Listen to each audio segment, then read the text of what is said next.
नमस्कार आणि आपल्या सर्वांचं स्वागत आहे आजच्या ब्रेकिंग न्यूज मध्ये।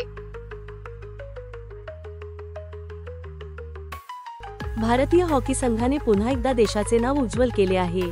रविवार 7 सप्टेंबर रोजी बिहारच्या राजगीर हॉकी स्टेडियममध्ये झालेल्या आशिया कपच्या अंतिम सामन्यात भारतीय पुरुष हॉकी संघाने कोरियाला 4-1 अशा फरकाने पराभूत करत विजेतेपद पटकावले। या विजयामुळे भारताने 8 वर्षांनंतर ही ट्रॉफी जिंकली असून 2026 मध्ये होणाऱ्या FIH हॉकी विश्वचषकासाठीही पात्र ठरला आहे। टीम इंडियासाठी दिलप्रीत सिंगने 2 तर सुखजित सिंग आणि अमित रोहिदासने प्रत्येकी 1 गोल नोंदवला। सामन्याच्या सुरुवातीपासूनच भारतीय खेळाडू आक्रमक होते। पहिल्याच मिनिटात सुखजित सिंगने पहिला गोल करून भारताला आघाडी मिळवून दिली। त्यानंतर दिलप्रीत सिंगने 28व्या आणि 45व्या मिनिटाला गोल करून संघाचा विजय निश्चित केला।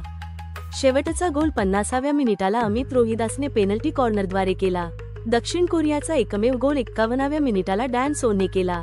कर्णधार हरमनप्रीत सिंगच्या नेतृत्वाखालील संघाने आणि प्रशिक्षक क्रेग फुलटन यांच्या मार्गदर्शनाखाली केलेल्या सांघिक प्रयत्नाने हे यश मिळवणे शक्य झाले।